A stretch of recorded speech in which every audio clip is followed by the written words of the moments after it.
Hello students, this is CGS sir. आज के video में हम लोग हेलोजन फैमिली कंटिन्यू करने जा रहे हैं।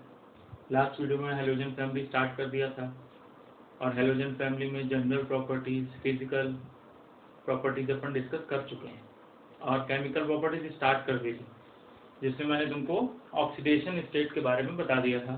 फ्लोरीन, क्लोरीन, ब्रोमीन और आयोडीन और उनके कंपाउंड्स में ऑक्सीडेशन स्टेट्स कौन सी अपने को फाइंड आउट करनी है, वो बात अपन कर चुके हैं। तो नाउ लेट्स स्टार्ट। अब अपन आगे बात करने जा रहे हैं इनकी रिएक्टिविटी की, ठीक है। और रिएक्टिविटी जानते हो कि जितने भी अपन ने ग्रुप्स पढ़े हैं उससे मेन 4 पॉइंट्स अपन ने डिस्कस किए ही हैं। Reactivity towards hydrogen, reactivity towards oxygen, towards water and towards halogen. अब ये तो हेलोजन ही हैं, तो यहाँ पे ये सारे पॉइंट्स अपन फिर से उसी सीक्वेंस में डिस्कस करने जा रहे हैं। फॉर एग्जाम्पल अगर मैं नंबर 1 बात करूँ अब, तो रिएक्टिविटी टुवर्ड्स हाइड्रोजन। अब हाइड्रोजन के लिए से इसमें रिएक्टिविटी देखने जा रहे हैं। तो एक point, they all react with water, they all react with hydrogen. क्या फॉर्म करते हैं? हाइड्राइड HX फॉर्म होगा। एंड ऑर्डर ऑफ रिएक्टिविटी की अगर बात करेंगे तो that decreases from fluorine to bromine to iodine. ये पॉइंट एनसीईआरटी में ही है, तो इसको आपको याद रखना है। ये क्वेश्चन के फॉर्म में बन सकता है ये। तो ये बात हो गई इसकी कि कैसे इसके हाइड्रोजन हैलाइड्स बन सकते हैं, रिएक्टिविटी का ऑर्डर क्या है। फॉर एग्जाम्पल आप रिएक्शन लिख सकते हैं H2 + Cl2 gives HCl। अब इसकी और डिटेल में बात अभी करें। अब अगर मैं हाइड्रोजन हैलाइड्स की बात करूं, HX हाइड्रोजन हैलाइड्स, तो यहाँ पे अपने को 4 मिलेंगे देखने को। कौन कौन से? HF, HCl, HBr and HI।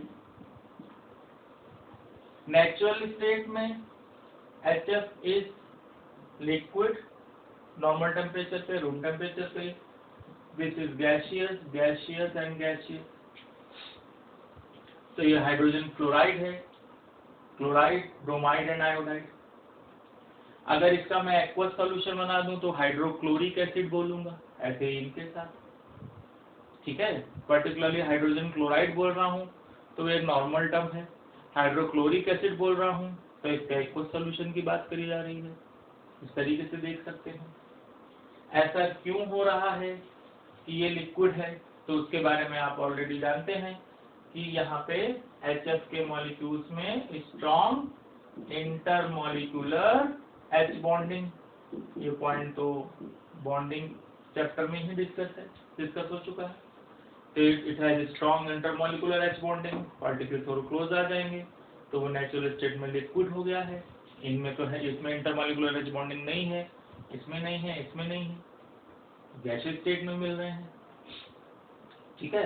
अब इसके बारे में और अगर मैं पॉइंट की बात करूं, और क्या पूछा जा सकता है हाइड्रोजन हैलाइड्स के बारे में। एसिडिक स्ट्रेंथ की बात अगर करी जाए, HX की एसिडिक स्ट्रेंथ,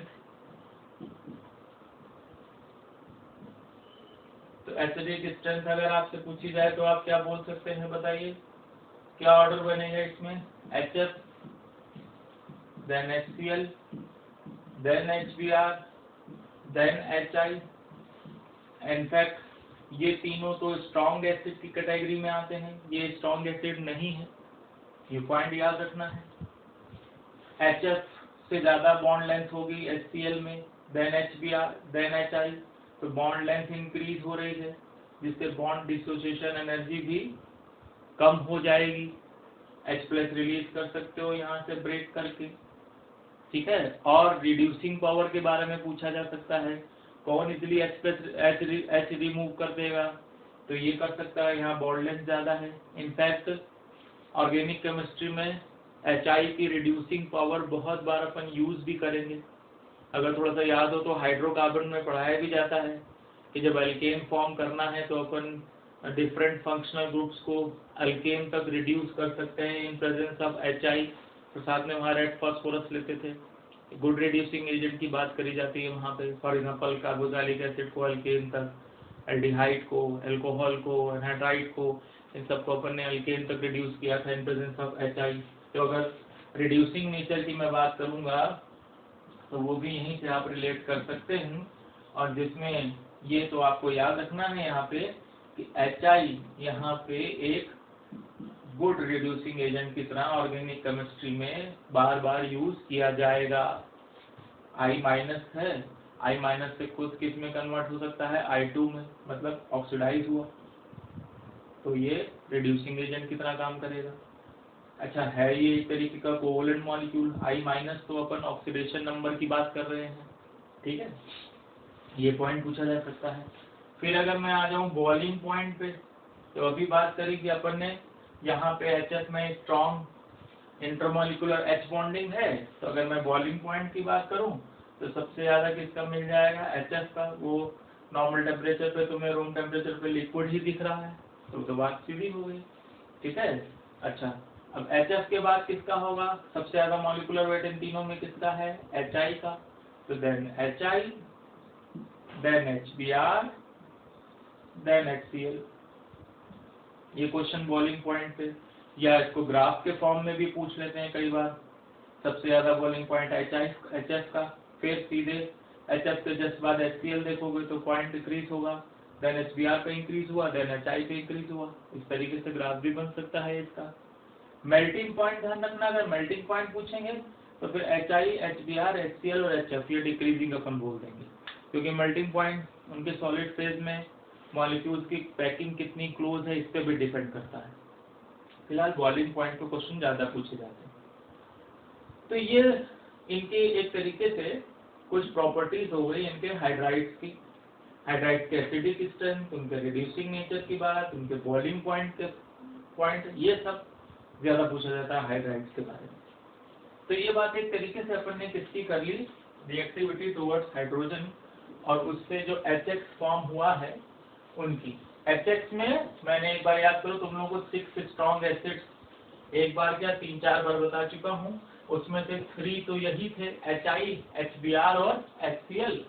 बाकी कौन से थे, HClO4 और H2SO4 एंड HNO3। तो 3 एसिड्स तो तुम्हें इसी चैप्टर में मिल जा रहे हैं, तो ये पॉइंट याद रखने वाला है, ठीक है। अच्छा, अब सेकेंड पॉइंट की अगर मैं बात करूं, सेकेंड पॉइंट में रिएक्टिविटी टुवर्ड्स ऑक्सीजन।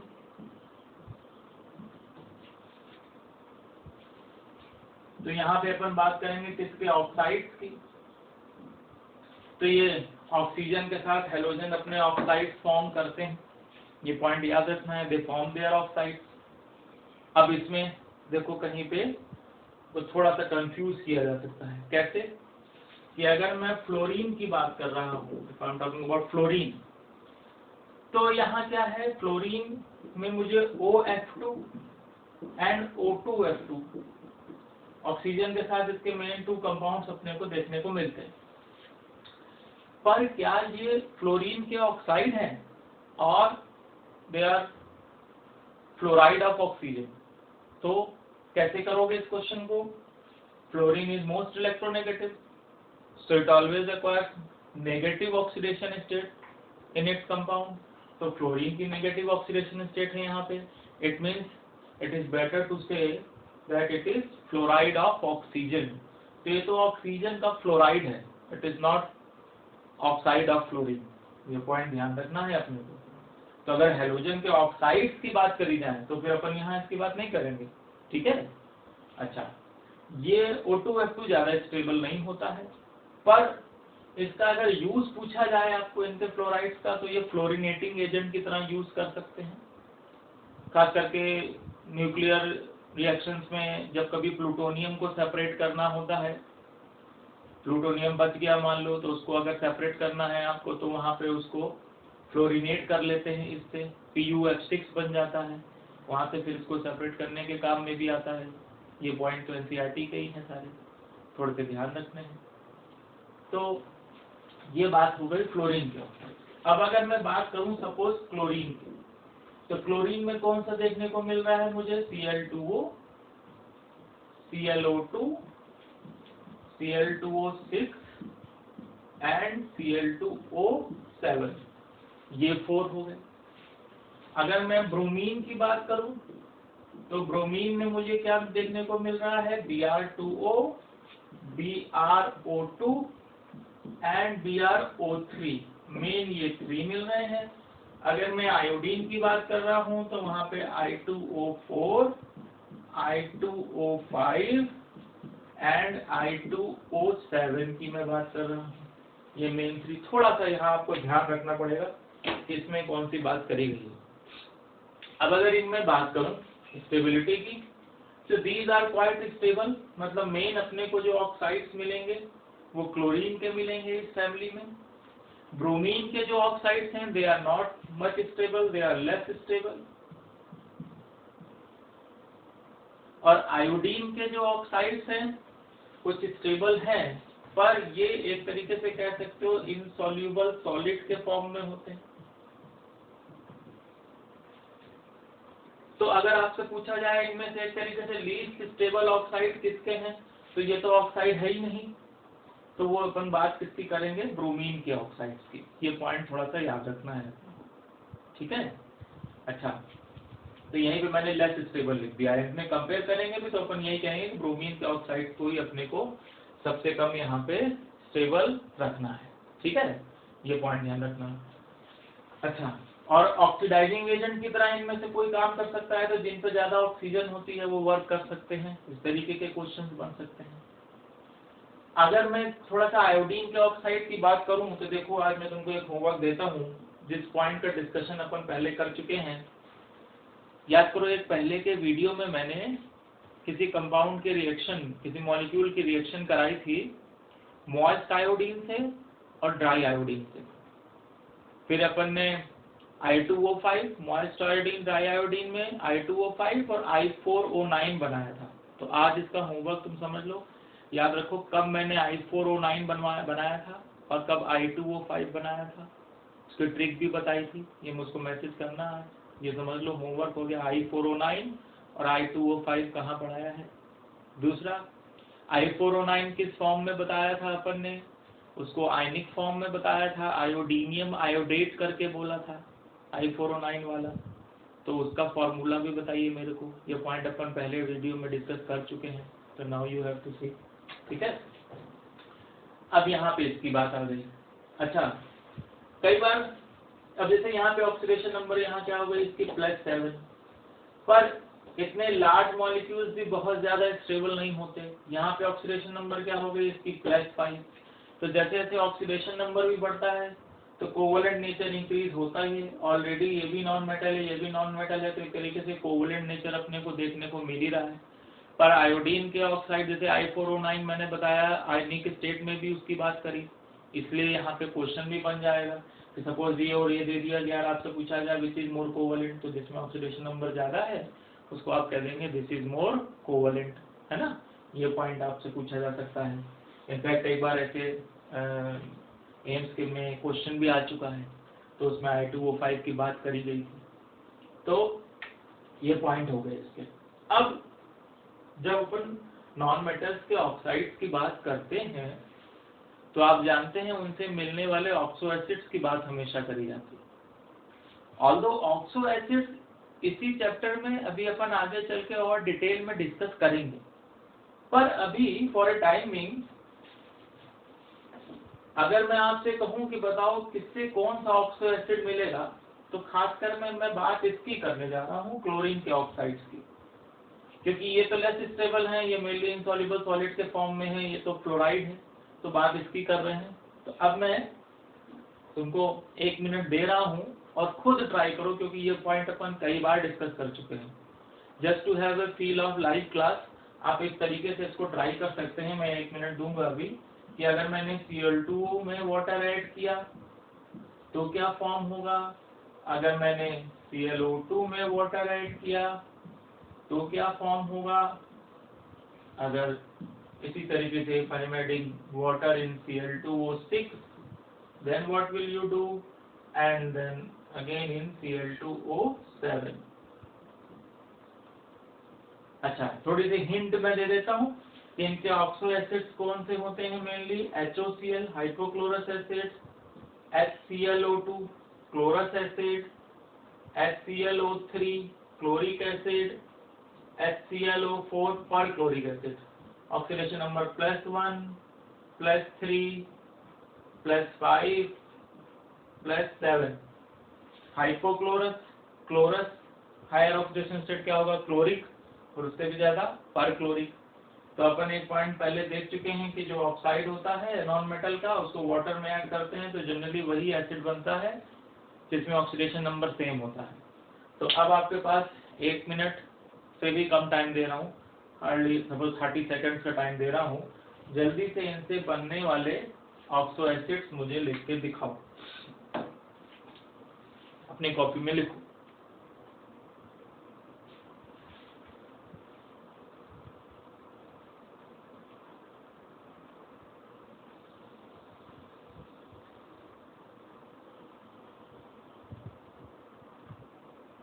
ठीक है, अच्छा अब सोचो क्या फॉर्म होगा? Cl2O में ऑक्सीडेशन नंबर क्लोरीन का क्या है भाई? +1। तो इससे मैं कौन सा ऑक्सो एसिड बना दूंगा? वो कौन सा दिख रहा है मुझे? HOCl hypochlorous acid. Cl2O में मुझे क्या ऑक्सीडेशन नंबर मिल रहा है? +4, और यहाँ पे +4 का कोई नहीं है। अब याद करो, ऐसा अपन ने जब नाइट्रोजन के ऑक्साइड्स पढ़ रहे थे तो वहां पे NO2 के केस में भी किया था, याद आया? NO2 में +4 है, और ऑक्सो एसिड्स मेनली वहां कौन से मिलते थे? HNO2 और HNO3, जिसमें HNO2 में +3 और HNO3 में +5, जबकि NO2 में +4। तो वहां एक ट्रिक बताई थी, एवरेज रूल टाइप। तो वैसे ही यहाँ पे +4 मिल रहा है, तो +4 के साथ अपन ने क्या किया? +5 और +3 दोनों ही ले लिए, इनका एवरेज निकालोगे 5 3/2 4 आ जाएगा, तो इससे अपने को दोनों ही एसिड्स मिल जाएंगे। तो एक तरीके से अपन ऐसे कर सकते हैं HClO2 एंड HClO3। ऐसा याद करो अपन ने, अगर मैं तुमको याद दिलाऊं तो NO2 के केस में पढ़ा था, याद आया? NO2 plus H2O and that will give you HNO2 plus HNO3। ये पॉइंट अपन देख चुके हैं पहले। यहाँ पे इसीलिए NO2 को मिक्स्ड एनहाइड्राइड भी बोल दिया था। ये +4 है तो उससे अपने को +3 और +5 दोनों ऑक्सीडेशन स्टेट के एसिड्स मिल गए। ये पॉइंट अपन बात कर चुके हैं पहले, तो थोड़ा सा रिलेट करते चलो। इनऑर्गेनिक और ऑर्गेनिक की खास बात ये है that we have to study so many reactions and we can't mug up each and every reaction individually. तो बेटर ये होता है कि अपन क्या कर सकते हैं, रिएक्शंस को रिलेट करना सीख लें, और जितने ज्यादा ये रिलेशन तुम सीखते जाओगे तो ये इजी हो जाएगा अपने लिए सारी रिएक्शंस को याद रखना। ठीक है, तो इसके रिवीजन के टाइम पे भी ऐसे ही किया करो कि सपोज मैं अगर बात कर रहा हूँ यहाँ पे इसके ऑक्साइड से ऑक्सो एसिड बनाने की, तो ऐसा नहीं कि सिर्फ आपने इस चैप्टर में पढ़ा हैलोजन फैमिली में और उसको छोड़ दिया, ऐसा नहीं करना। क्या करना है, इसके ऑक्सो एसिड्स बनाए, फिर इसके प्रीवियस में चले जाओ, वहां पे अपन ने ऑक्सीजन फैमिली में सल्फर के ऑक्सो एसिड्स की बात करी थी, उसको फिर से एक बार रिवाइज करो। देन फिर नाइट्रोजन के ऑक्सो एसिड्स में चले जाओ, उसको एक बार रिवाइज करो, so that we can relate all these properties, जिससे कि जब कोई सपोज नया क्वेश्चन भी आपके सामने आ जाए, खास करके जेईई एडवांस में तो न्यू क्वेश्चंस आते हैं, तो वो अगर रिलेशन अपने को आता है then we can easily do. हर एक क्वेश्चन को याद करके पॉइंट आउट करना दैट इज नॉट, वो मैं नहीं समझता कि कोई बहुत अच्छा मेथड है। रिलेशन बनाना ज्यादा बेटर होता है। तो देखो जैसे मैंने इसको यहाँ से रिलेट करके दिखाया है तुमको, वैसे ही अब सोचो यहीं पे अगर मैं इसकी पॉइंट बात कर रहा हूँ Cl2O6 में, तो यहाँ पे ऑक्सीडेशन नंबर मुझे क्या मिल रहा है? एक क्लोरीन का कितना मिल जा रहा है मुझे? +6। तो अब वही वाला पॉइंट आ गया कि +6 के अकॉर्डिंग अपन कौन सा बना सकते हैं? फिर यही वाली, इन दोनों के बीच में आ रहा है 5 और 7 में, तो मैं ये दोनों एसिड बना दूंगा। तो यहाँ मैं क्या बना सकता हूँ? HClO3 बना सकता हूँ और HClO4 बना सकता हूँ, ऐसे कर सकता हूँ। अच्छा, यहाँ कभी कभार HClO2 भी लिखा मिल जाता है, पर मैंने तुमको जनरल रूल के अकॉर्डिंग अभी बनाना सिखा रहा हूँ। अगर मैं Cl2O7 की बात करूँ तो सोचो उससे कौन सा बन जाएगा? HClO4 perchloric acid. तो अब इसको आप जल्दी से नोट कर सकते हैं, या ऑलरेडी कॉपी में कर लिया है तो अब आसानी से आप इसको मैच कर सकते हैं। देखो रूल के अकॉर्डिंग कितना सही बन गया अपने आप में।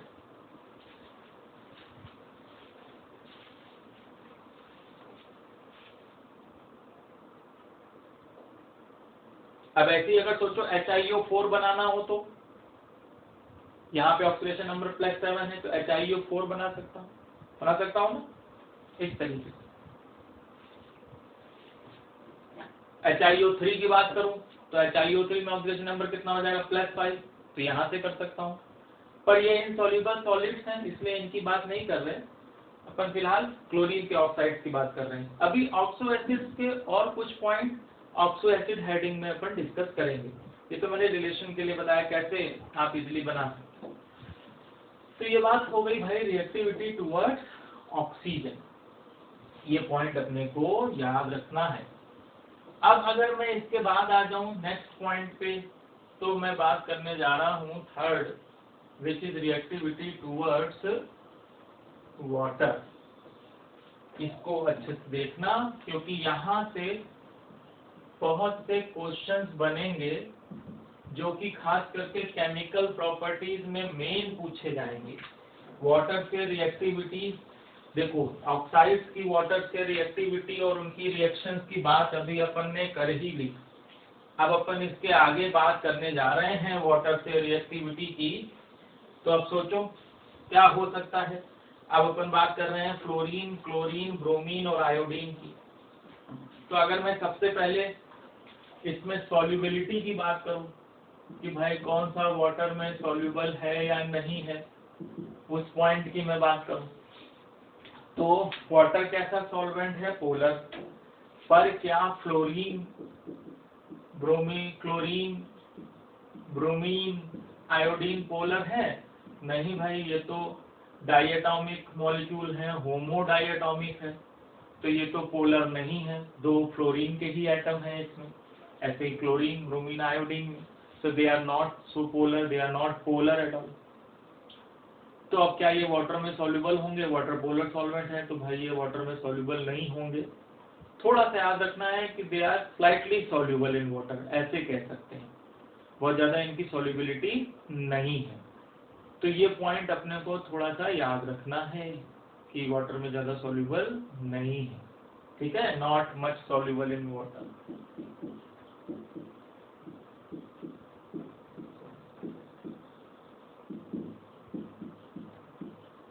किसमें हो सकते हैं? इनका पोलर नेचर तो है नहीं, तो इनको अपन ऑर्गेनिक सॉल्वेंट्स में जो खुद ज्यादा पोलर नहीं है वो उस सॉल्वेंट में सॉल्युबलाइज कर सकते हैं। तो अगर इसमें ये सब पॉइंट देखो आगे इनकी केमिकल प्रॉपर्टीज में भी वर्क करेगा है, तो they are soluble in, suppose मैंने कह दिया क्लोरोफॉर्म, कार्बन डाइसल्फाइड, इस तरीके से मॉलिक्यूल्स ले लेंगे अपन, ऑर्गेनिक सॉल्वेंट्स में इनको सॉल्युबलाइज कर देंगे। अब इसमें ये ध्यान रखना है CCl4 भी लिखा मिल सकता है कि जब ये सॉल्युबल होंगे इसमें, तो क्या सॉल्युबल होने के बाद मेरे को इसमें कोई कलर देखने को मिलेगा? तो ये पॉइंट थोड़ा सा यहाँ पे आपको याद रखना है कि जब इनको सॉल्युबलाइज करेंगे तो मेनली यहाँ जो कलर आपको देखने को मिलेगा, तो इस क्लोरीन का तो वही ग्रीनिश येलो, ब्रोमीन का ब्राउन और आयोडीन का वॉयलेट। किसमें? ऑर्गेनिक सॉल्वेंट से जब इनको सॉल्युबलाइज कर रहे हैं तो अब इनके कलर की बात करेंगे, क्या उस सॉल्यूशन का कुछ कलर कर सकते हैं? तो क्लोरीन का वही आपको येलोइश कलर करना है, ब्रोमीन का आपको वही ब्राउन कलर करना है ब्रोमीन का, और आयोडीन का जो वही नेचुरल कलर है इनके, आयोडीन का वॉयलेट। ये सब पॉइंट अपने को ध्यान रखने हैं, ये पॉइंट आपको याद रखना है, इसको आप नोट कर लीजिए। अब इसमें देखो कभी बार क्वेश्चंस में कंफ्यूजन करते हैं, कई बार पूछ देते हैं I2 इन वाटर, तो वाटर में वैसे भी आयोडीन ज्यादा सॉल्युबल नहीं है, वेरी लेस सॉल्युबल, तो इसको कई बार कुछ क्वेश्चंस में प्रेसिपिटेट के फॉर्म में भी लिख देते हैं। पर वहां जब कलर की बात करेंगे, I2 इन वाटर की अगर मैं बात करने लगूं, it is very less soluble in water, तो सम सॉर्ट ऑफ प्रेसिपिटेट, तो वहां पे फिर इसके ब्राउन कलर लिखा मिल जाएगा, तो तुमको कंफ्यूजन होगा, क्वेश्चन करते समय ब्राउन लिख दिया तो आपको मिलेंगे ब्रोमीन। पर ये जो इनके कलर आ रहे हैं ये बेसिकली किसमें आ रहे हैं? ऑर्गेनिक सॉल्वेंट्स में। अगर सपोज I2 इन वाटर पूछ देंगे तो वहां फिर ब्राउन लिखा मिलेगा। इस पॉइंट को अच्छे से याद रखना, ये आगे क्वेश्चन जब मिलेंगे सीक्वेंस में करने में क्वेश्चन मिलते हैं, इससे ए बना, किसी को रिएक्ट कराया, वो ब्राउन कलर का है, लेस सॉल्यूबल है वाटर में, तो वहां पर आप आयोडीन याद रखिएगा। ऑर्गेनिक सॉल्वेंट में ये जल्दी से इसको नोट कर लो, और मैं कहूंगा कि इसको यहीं पे अच्छे से आप याद कर लीजिए।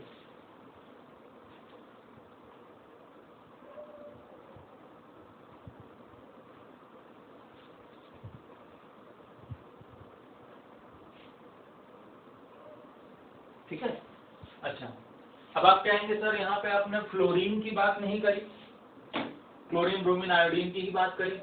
तो फ्लोरीन, ये पॉइंट याद रखना, रिएक्ट्स विद वाटर। फ्लोरीन बहुत रिएक्टिव होता है और ये वाटर से रिएक्ट करके अपने को क्या देगा। अब देखो इसको मैं दूसरे पॉइंट से एक्सप्लेन करने जा रहा हूं। अपन ने क्या पढ़ा था, फ्लोरीन इज मोस्ट ऑक्सीडाइजिंग। तो अगर ऑक्सीडाइजिंग है फ्लोरीन, तो वो ऑक्सीजन को भी ऑक्सीडाइज कर सकता है, कहां तक, O2 तक, और ऑक्सीजन का और कोई एलोट्रॉप O3 भी लिख सकता हूं। तो फ्लोरीन की वाटर से रिएक्शन करके अपन बेटर है कि इसके ऑक्सीडाइजिंग नेचर को यूज करें, जिससे वाटर को ऑक्सीडाइज करके क्या बना दें, O2, और बाकी क्या बचा, HF, या ओजोन भी बना सकते हैं, HF। बस फिर रिएक्शन की बैलेंसिंग में थोड़ा बहुत फर्क आ जाएगा, जो कि आप इजीली लिख सकते हैं, समझ सकते हैं। ये O3 है तो यहाँ पे मैं 3 कर दे रहा हूँ, यहाँ पे मैं O2 है तो यहाँ 2 कर दे रहा हूँ। अब रिएक्शन बैलेंस हो जाएगी, तो ये तुम्हारा यहाँ 2 कर दिया तो ये 4HF हो गया, तो यहाँ 2 कर दूं, ऐसे ये 6HF हो गया, यहाँ 3 कर दूं। तो देखो मैंने रिएक्शन को इजीली बैलेंस भी कर दिया है, इस तरीके से आप देख सकते हैं आसानी से। तो फ्लोरीन वाटर से रिएक्ट करके O2 और O3 दोनों ही फॉर्म करता है, इसको अच्छे से याद रखना है। किस पॉइंट का यूज किया है यहाँ पे, because fluorine is oxidizing in nature, तो वो तो यहाँ भी O-2 को O2 या O3 तक अपन ऑक्सीडाइज करके ले सकते हैं। तो इनमें वाटर से अगर रिएक्ट करने की बात करें तो फ्लोरीन, और कब, इनफैक्ट एट लो टेम्परेचर पे भी रिएक्ट कर जाएगा, डार्क में भी ये रिएक्शन कराई जा सकती है, फ्लोरीन की रिएक्शन डार्क में भी हो जाती है। ये सब पॉइंट याद रखना, इनको मैं आगे जब अपन एल्काइल हैलाइड्स पढ़ेंगे वहां भी फ्लोरीन, क्लोरीन, ब्रोमीन, आयोडीन की रिएक्शन जब एल्केन से कराएंगे तो फ्लोरीन की रिएक्शन अलग से पढ़ाई जाएगी आपको, ये सब ध्यान रखना। वहां भी ये सब पॉइंट्स को अपन यूज करेंगे। यहाँ फिलहाल वाटर से बात करी जा रही है। अच्छा, अब अगर मैं बात करूं किसकी, क्लोरीन की, तो क्लोरीन भी एक तरीके से मैं कह सकता हूं वाटर से रिएक्ट कर जाता है, but chlorine reacts with water in presence of sunlight. तो यहाँ पे थोड़ा सा आपको ध्यान रखना है कि सूर्य देवता यहाँ पर प्रेजेंट होने चाहिए, इनकी प्रेजेंस में अपन करेंगे। क्या फॉर्म करते हैं अपन, HCl एंड HOCl, और ये रिएक्शन में सेम ब्रोमीन के साथ भी करा सकता हूँ, क्लोरीन एंड ब्रोमीन दोनों, वहाँ HBr और HOBr बनाते हैं। हाइपोक्लोरस एसिड, हाइपोक्लोरस एसिड बहुत ज्यादा स्टेबल नहीं होता है। हाइपोक्लोरस एसिड डिसोसिएट होके HCl और नेसेंट ऑक्सीजन देता है, और यही नेसेंट ऑक्सीजन इम्प्योरिटी को डीकलराइज कर सकती है। तो chlorine is used as a bleaching agent, और किसकी तरह वर्क करेगा, ऑक्सीडाइज करके ब्लीच करेगा। तो ये परमानेंट ब्लीचिंग एजेंट है, ये बातें अपन कर चुके हैं पहले। ये पॉइंट अपने को अच्छे से क्या करना है, याद रखना, ठीक है। तो ये बात हो गई क्लोरीन ब्रोमीन की। अब reaction of iodine with water is non spontaneous, ये पॉइंट एनसीईआरटी में लिखा हुआ है, reaction of iodine with water. देखो जो एनसीईआरटी की लाइन है वो थोड़ा सा दिमाग में रखने से क्या होता है कि कभी कोई क्वेश्चन आता है ना, खास करके मोर देन वन करेक्ट वाला, which of the following is correct और which of the following is incorrect, तो जो थोड़े बहुत स्टेटमेंट्स अपन दिमाग में रखते हैं उससे क्या होता है, वो क्वेश्चंस करना आसान हो जाता है। स्टेटमेंट याद है तो आप question easily you can pick your answer which is correct और इनकरेक्ट। थोड़ा तो इनऑर्गेनिक में याद रखो तो बेटर है, ऑल्दो आई एम ट्राइंग कि मैक्सिमम चीजें आपको रिलेट करके दिखा दूं। तो आयोडीन की रिएक्शन वाटर से नॉन स्पॉन्टेनियस है, तो अब आयोडीन को अपन क्या कर सकते हैं, तो आयोडीन की रिएक्शन में तुम्हें वाटर से देखने को नहीं मिलेगी। हाँ, अगर मैं आयोडाइड ले लूं, ऑक्सीजन ले लूं इन प्रेजेंस ऑफ एसिड, तो यहाँ पे आपको क्या मिल जाएगा, आयोडाइड को किसमें कन्वर्ट कर देगा, I2 में, और बाकी वही बच जाएगा क्या भाई, H2O। एक तरीके से इसने आयोडाइड को आयोडीन में ऑक्सीडाइज कर दिया और खुद रिड्यूस हो गई O2। ये रिएक्शन पूछी जा सकती है वहां से रिलेट करने के लिए, तो ये पॉइंट आप एक आसानी से देख सकते हैं।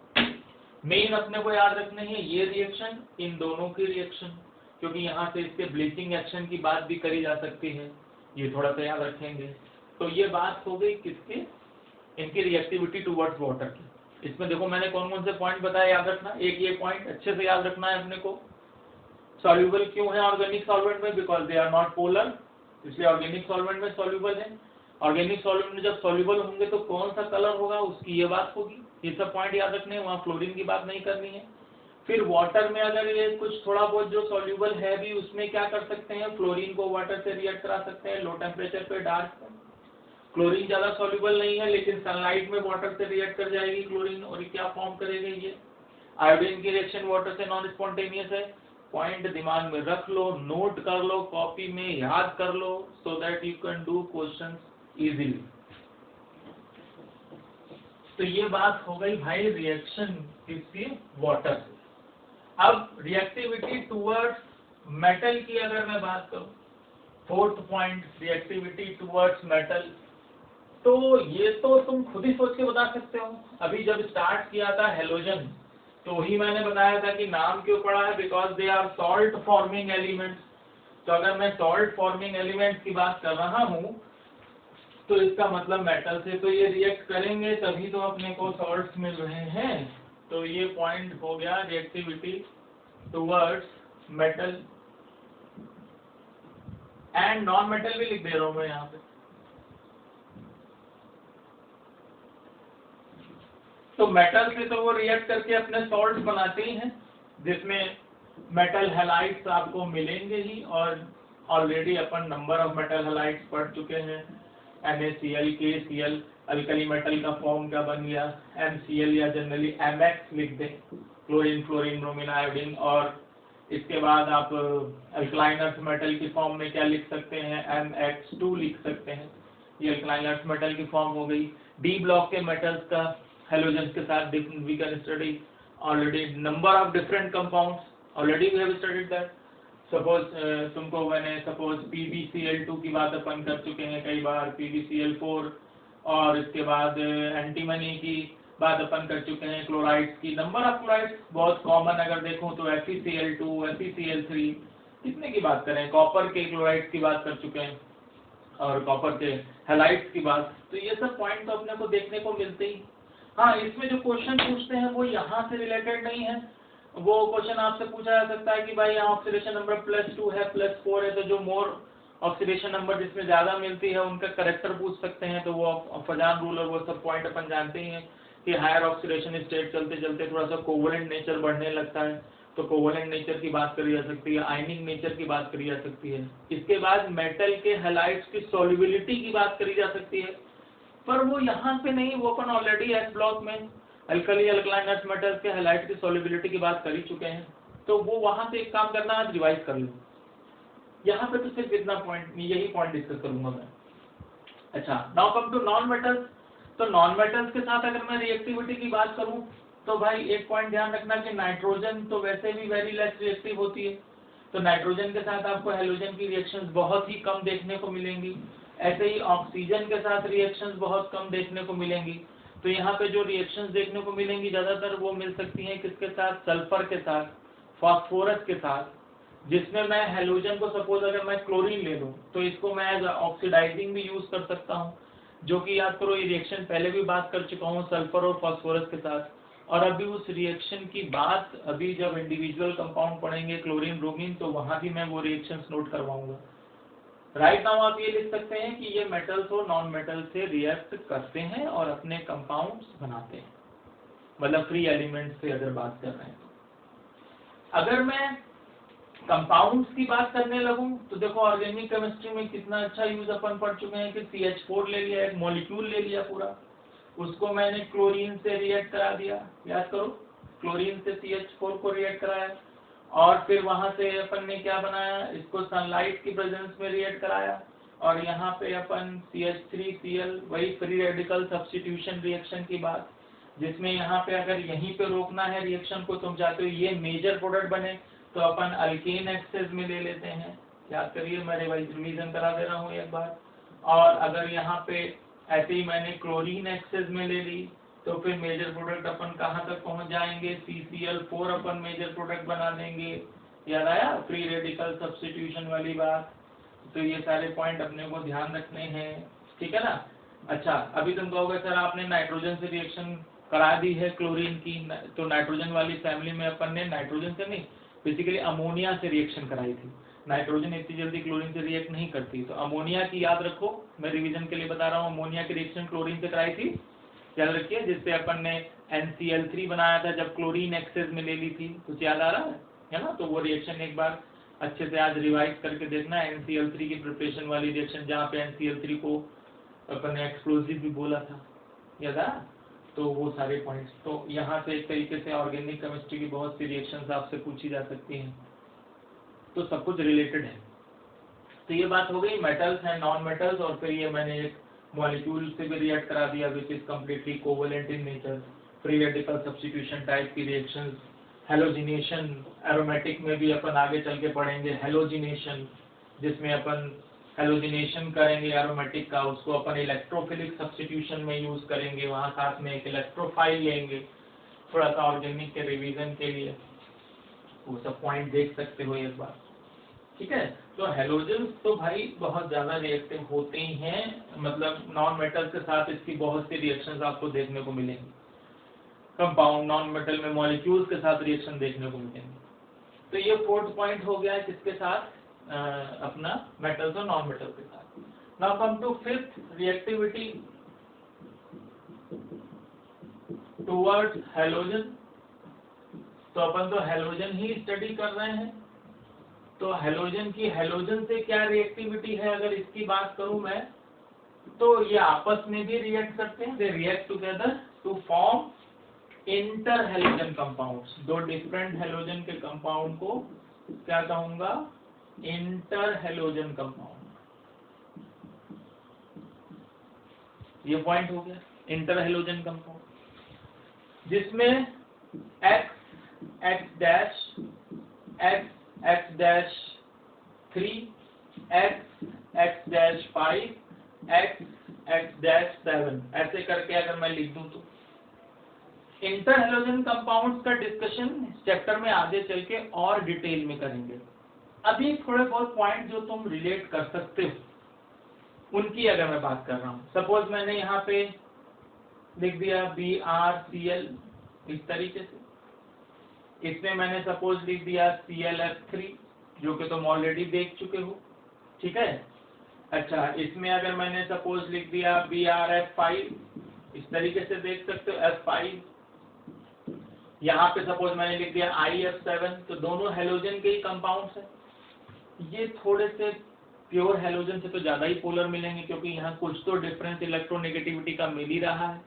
तो chlorine is suppose partial negative partial positive, क्योंकि chlorine is more electronegative than bromine, जबकि हेलोजन्स जो हैं Cl2 Br2 अगर डायटोमिक फेज की बात कर रहे हैं तो they are totally non polar, तो ये उनसे थोड़े ज्यादा पोलर होते हैं, ठीक है। ये पॉइंट आपसे एक तरीके से पूछा जा सकता है। फिर इनके बॉइलिंग पॉइंट को कैसे डिस्कशन करना है, इनकी रिएक्टिविटी का क्या डिस्कशन हो सकता है, वो सारे पॉइंट अभी इंटर हेलोजन के डिस्कशन में करेंगे डिटेल। अभी तो मैंने रिएक्टिविटी के लिए बता दी है। अच्छा, एक पॉइंट और, अब अगर तुम सोचो यहाँ से वही बात जो मैं बार बार रिलेट कर रहा हूँ, सपोज अगर मैंने यहाँ पे देखो एक वही ट्रिक जो अपन यूज करते आ रहे हैं, सपोज अगर मैंने यहाँ पे एक्स एक्स डैश के फॉर्म में, देखो एक्स डैश में क्या ले रहा हूँ, एक्स डैश में वो ले रहा हूँ। अब यहाँ पे एक्स डैश किसको बोलना है, ब्रोमीन को या क्लोरीन को, तो दोनों ही एक्स एक्स डैश है, किसी को भी कुछ भी बोल सकते हैं। पर यहाँ से अगर रिलेट करें तो देखो एच डैश के फॉर्म में मैंने जो स्मॉलर एटम है वो लिखा है, यहाँ पे एच डैश के फॉर्म में जो स्मॉलर एटम है, क्योंकि मिडिल एटम लार्ज हो तो उसके चारों तरफ अपन और स्मॉल एटम अरेंज कर सकते हैं, इस तरीके से इसको बोला जा सकता है।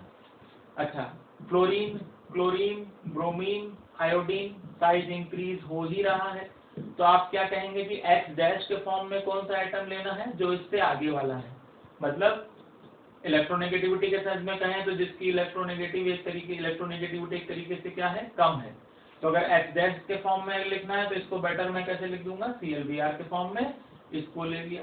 तो मतलब क्या बोल सकते हैं, आपसे पूछा जा सकता है एच डैश कौन सा होता है, तो एच डैश वो है जिसका साइज क्या है, कैसा होना चाहिए, एच डैश का साइज कैसा होना चाहिए, बताओ, स्मॉल होना चाहिए। यहाँ से तो नहीं पता चलेगा, यहाँ से पता चलना स्टार्ट हो जाएगा। फिर एच डैश कौन सा होना चाहिए, साइज किसका स्मॉल है, जो ग्रुप में ऊपर है, क्लोरीन ऊपर है, उसका साइज स्मॉल है। वो कौन सा है जिसकी इलेक्ट्रोनेगेटिविटी देखो ज्यादा मिल रही है मुझे, इस तरीके से। जैसे अब IF7 मैंने लिख दिया, अब तुमसे ऐसे भी पूछ सकते हैं कि क्या बताओ IF7 मिल रहा है तो भाई IBr7 क्यों नहीं मिल रहा, तो भाई यहाँ पे एक तो इलेक्ट्रोनेगेटिविटी का उतना डिफरेंस नहीं है, दूसरा ये कि आयोडीन ठीक है, साइज आयोडीन का लार्ज है, पर इतना भी नहीं कि उसके चारों तरफ मैं 7 ब्रोमीन अरेंज कर दूं। इनफैक्ट IBr5 तक नहीं मिलता, तो थोड़ा साइज का डिफरेंस मिलना चाहिए, स्मॉलर जो मिडिल एटम है उससे चारों तरफ ज्यादातर एटम वही अरेंज कर पाओगे जिनके साइज भी थोड़े स्मॉल हो। इस तरीके से भी याद रखने के लिए आप याद रख सकते हैं, ऑल्दो उसको एक्सप्लेन करने के और बहुत से रीजन हैं। तो अब अगर मैं क्वेश्चन पूछ रहा हूँ कि ये एच डैश कौन सा होना चाहिए, ये एच डैश कौन सा होना चाहिए, एक जिसका साइज स्मॉल हो, एक ऑप्शन ये बन सकता है। दूसरा एच डैश कौन सा है जिसकी इलेक्ट्रोनेगेटिविटी ज्यादा है, दूसरा पॉइंट ये बन सकता है। थर्ड ये एच डैश कौन सा हो सकता है जो ग्रुप में ऊपर है, बात वही हो गई। तो मोर देन वन करेक्ट में एच डैश के फॉर्म में ये क्वेश्चन बनाया जा सकता है। अच्छा, अब अगर थोड़ा सोचो कि अगर सपोज मैंने यहाँ पे ये मैंने ClF3 या ऐसा कोई भी ले लिया एच डैश, तो मैंने कहा विच इज मोर इलेक्ट्रोनेगेटिव, यहाँ ज्यादा इलेक्ट्रोनेगेटिव किसको ले रहा हूँ, जो स्मॉलर है साइज में। तो सपोज अगर मैंने इसको पार्शियल नेगेटिव और पार्शियल पॉजिटिव ऐसे लिख दिया, ये मोर इलेक्ट्रोनेगेटिव माना है। और अगर मैं इसमें वाटर ऐड करूं तो कैसे ऐड करोगे, फिर बताओ, OH किसके पास आ जाएगा, इसके पास, H किसके पास आ जाएगा, इसके पास। मतलब अगर इसको वाटर में ब्रेक करोगे तो क्या बनेगा, इधर से HOH और इधर से HX डैश, ऐसे बना सकते हो। इस तरीके से आप क्वेश्चन बना सकते हैं। सपोज अगर मैं यहाँ पे यही लिख दे रहा हूँ, कौन सा, BrCl, तो Cl इज पार्शियल नेगेटिव, ये पार्शियल पॉजिटिव, और वाटर के साथ लेना है तो OH इसके साथ, H इसके साथ, इसको प्लस माइनस में एज्यूम कर लो, तो HCl और HOBr बन गया। तो इससे अपने को कौन सा हाइपोहेलेस एसिड मिला, इस तरीके से क्वेश्चन बन सकता है। ऐसे ही इससे कौन सा एसिड बनेगा, इसकी ऑक्सीडेशन नंबर के अकॉर्डिंग, इससे कौन सा बनेगा, इसकी ऑक्सीडेशन नंबर के अकॉर्डिंग, इससे कौन सा बनेगा, इसकी ऑक्सीडेशन नंबर के अकॉर्डिंग। अब इसमें इसका ऑक्सीडेशन नंबर क्या हो गया, +3, तो इससे कौन सा एसिड बनेगा, +3 की ऑक्सीडेशन नंबर के अकॉर्डिंग। जो अभी अपन ने हाइपोहेलेस एसिड, हेलेस एसिड और हेलिक एसिड और परहेलिक एसिड की बात करी थी, तो इससे कौन कौन से एसिड्स बनाए जा सकते हैं, इसको आज ट्राई करना है ना। यहाँ पे ऑक्सीडेशन नंबर क्या हो गया, +3, तो +3 वाले से कौन सा एसिड बना सकते हैं जिसमें ऑक्सीडेशन नंबर ऑक्सो एसिड का क्या था, +3 किसका था, जिसमें HClO2 ले लिया था अपन ने। तो उस तरीके के क्वेश्चन बन सकते हैं। उनके आयंस के बारे में पूछा जा सकता है। सपोज अगर मैं HOCl बोल रहा हूँ, यहाँ पे मान लो मैंने HOBr बोला, तो ये H+ हटा दोगे तो OBr-, तो ये हाइपोब्रोमस एसिड बन गया। हाइपोब्रोमस एसिड, तो अस से जब आयन बनाते थे तो नाम क्या पड़ता था, याद करो, अस से आयन बनाते थे तो आइट, तो यहाँ हाइपोब्रोमाइट बोल देंगे OBr- को। ऐसे अगर HOCl है तो हाइपोक्लोराइड बोल देंगे, इस तरीके से। फिर से ध्यान से देख लो, एक बार फिर से बता रहा हूँ, ये पॉइंट थोड़े से याद रखने वाले हैं। कि सपोज मेरे पास अगर Br और Cl है, which is more electronegative, chlorine, तो इसका ऑक्सीडेशन नंबर -1, इसका +1, ठीक है। तो H किसके पास आएगा, इसके पास, OH किसके पास आएगा, इसके पास, तो HOBr और HCl बन गया। ये पॉइंट ध्यान रखना है आपको। एक बार जल्दी से इसको देख लीजिए आप, आपको याद हो जाएगा। ये सब पॉइंट अच्छे से याद रखने वाले हैं भाई।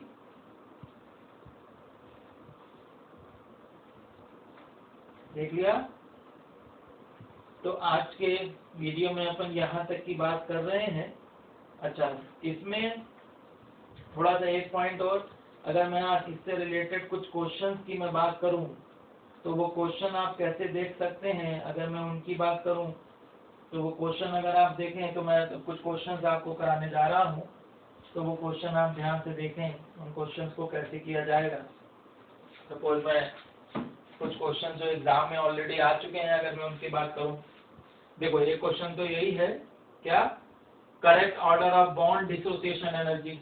एक क्वेश्चन दिया गया correct order of bond dissociation energy. अब उसके ऑप्शंस अगर मैं पढ़ूं तो एक में दिया है bromine is higher than chlorine, Br2 की बॉन्ड डिसोसिएशन एनर्जी क्लोरीन से ज्यादा है, सोचो हाँ या ना। देखो मैं आज कुछ क्वेश्चंस भी करा दे रहा हूँ तुमको। एक क्वेश्चन आया है ये कि order of bond dissociation energy का करेक्ट ऑर्डर फाइंड करना है, जिसमें ऑप्शन 1 है Br2 ग्रेटर देन Cl2। फिर इसके बाद सेकंड ऑप्शन आपको दे रखा है कौन सा, सेकंड ऑप्शन है अपना F2 greater than Cl2। Third option है अपना I2 ग्रेटर देन F2। तो अब सेलेक्ट करो जल्दी से। फोर्थ ऑप्शन है अपना F2 ग्रेटर देन I2। तो बॉन्ड डिसोसिएशन एनर्जी का ऑर्डर मैंने ऑलरेडी आपको लिखा रखा है, तो उससे अब अपने को इस क्वेश्चन को करना है जहाँ पे क्लोरीन की बात भी करी थी कि क्लोरीन का साइज स्मॉल है, बॉन्ड डिसोसिएशन एनर्जी लार्ज होनी चाहिए, पर फ्लोरीन एटम के रिपल्शन के कारण कुछ कम हो जाती है, फिर उसका ऑर्डर लिखाया था, तो वहां से इस क्वेश्चन को ट्राई करना है। ठीक है। अच्छा, फिर एक क्वेश्चन मैं और लिख दे रहा हूँ। सपोज अगर मैं और कोई क्वेश्चन इसी पॉइंट से रिलेटेड बात करूँ तो देखो ये क्वेश्चन नहीं है लीस्ट वोलेटाइल। ये क्वेश्चन ये देखो लीस्ट वोलेटाइल HX आपसे पूछा गया है। ऐसा कौन सा हाइड्रोजन हैलाइड लिखा है, लीस्ट वोलेटाइल हाइड्रोजन हैलाइड कौन सा है, तो अब ऑप्शन में ए में है वही HS, B HBr, C HCl and D HI। तो याद रखो इन सब में सबसे ज्यादा बॉइलिंग पॉइंट किसका था, HF का, due to strong H bonding. तो जिसका बॉइलिंग पॉइंट सबसे ज्यादा है वो लेस वोलेटाइल हो जाएगा, इन सब में सबसे कम हो जाएगा, लीस्ट हो जाएगा। तो ये तो आंसर आपको अपने आप ही दिख रहा है। इस क्वेश्चन का आंसर आप ट्राई करना, मैं दिखा चुका हूँ ऑलरेडी आपको। ठीक है। अच्छा, फिर सपोज ये क्वेश्चन, जैसे ये क्वेश्चन एक बार पहले SMC में आ चुका है। फिर अगर मैं एक क्वेश्चन की और बात करूँ, which one of the following halogen has highest bond dissociation energy, वो तो इसी से रिलेटेड क्वेश्चन है, वो ऑर्डर आप ऑलरेडी देख चुके हैं, वो आपको याद है बॉन्ड डिसोसिएशन एनर्जी का क्वेश्चन। फिर देखो क्वेश्चन पूछूं, विच of the following dissolves in water but does not give any oxy acid solution। अच्छा, मतलब क्वेश्चन पूछा जा रहा है इसमें से कौन सा है जो वाटर में डिसॉल्व हो रहा है but does not give any oxo acid solution, कोई ऑक्सो एसिड सॉल्यूशन नहीं मिल रहा है। तो इसमें ऑप्शन देखो, ऑप्शन ए है अपना SO2, ऑप्शन बी है अपना OF2, ऑप्शन सी गिवन है अपना HCl4 और ऑप्शन डी है अपना यहाँ पर SO2, ऑप्शन डी SO3। तो देखो SO3 को वाटर में डिसॉल्व करके अपन H2SO4 बना चुके हैं, इससे अपन H2SO3 बना चुके हैं। अभी मैंने बात करी थी कि फ्लोरीन के ज्यादा ऑक्सो एसिड अपने को देखने को नहीं मिलते हैं, तो अब इसमें बताइए आपका आंसर इजीली कौन सा हो सकता है, वही वाला OF2 वाला। ये वाला क्वेश्चन आप बना सकते हैं कि इससे ऑक्सो एसिड बनेगा नहीं बनेगा। इनको ऑक्सीडेशन नंबर के बेसिस पे ब्रेक करके आप ट्राई करना, देखिए आपका बनता है कि नहीं बनता। तो ये क्वेश्चन बन गया, तो यहाँ फिलहाल आंसर आप उसी अपनी प्रायर नॉलेज से क्या कर सकते थे, सीधे OF2 के लिए आप आंसर कर सकते हैं इसका। ठीक है। अच्छा, अब इसके आगे अगर मैं पूछूं, विच of the following is the true covalent oxide of iodine. देखो वो जो मैंने अभी लेक्चर पढ़ाते समय भी बात करी थी कि आयोडीन का ट्रू कोवेलेंट ऑक्साइड कौन सा है। ये क्वेश्चन देखो एम्स का है ना, ऐसा जेई में भी क्वेश्चन आते हैं। तो ट्रू कोवेलेंट ऑक्साइड आयोडीन का कौन सा है, ऑप्शन में I2O4 है, I2O5 है, और भी दे रखा है I2O9, वो तो मिलता नहीं। तो देखो आंसर अपना कौन सा बन गया, I2O5। I2O7 भी है, वो मैंने बताया था बहुत ज़्यादा स्टेबल नहीं होता।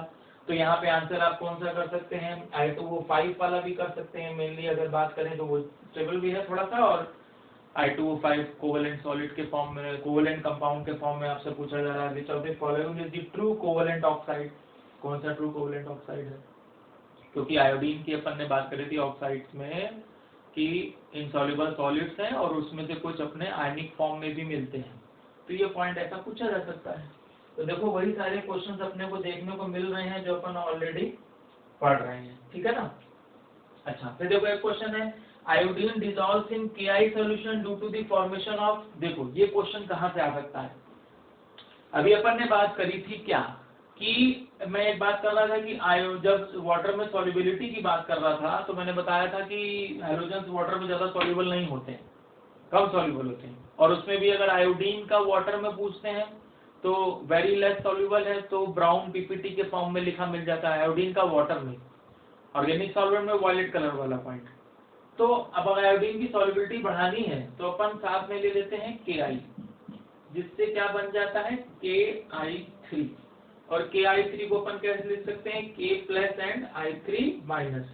तो KI की प्रेजेंस में KI3 के फॉर्म में आ जाता है, पॉलीहेलाइड के फॉर्म में, तो मतलब पोटेशियम प्लस और I3 माइनस, इस फॉर्म में इसको काउंट किया जाता है। तो अपन ये कह सकते हैं iodine dissolves in KI solution due to formation of, तो क्वेश्चन क्या बनेगा, due to formation of KI3। और इस तरीके से अपन ऐसे कह भी सकते हैं कि एक तरीके से इसकी वाटर में जो सॉल्युबिलिटी कम थी, अगर अपन KI मिला दे तो ये KI3 फॉर्म कर देगा, जो कि इस तरीके से K प्लस और I3 माइनस आयंस के फॉर्म में मिल सकता है। तो सम वॉट सॉल्युबिलिटी भी बढ़ाई जा सकती है, इस तरीके से भी क्वेश्चन इसका बनाया जा सकता है। तो ये आज मैंने कुछ क्वेश्चन तुमको बताए जो अब तक के लेक्चर से रिलेटेड है, फिर आगे का जो लेक्चर होगा उससे रिलेटेड क्वेश्चंस कराए जाएंगे। इस क्वेश्चन का आंसर आज ट्राई करना मैं बता चुका हूँ ऑलरेडी, इसलिए नहीं बता रहा हूँ। इसकी भी बात अपन कर चुके हैं, आंसर भी बता दिया, इसकी भी बात अपन कर चुके हैं।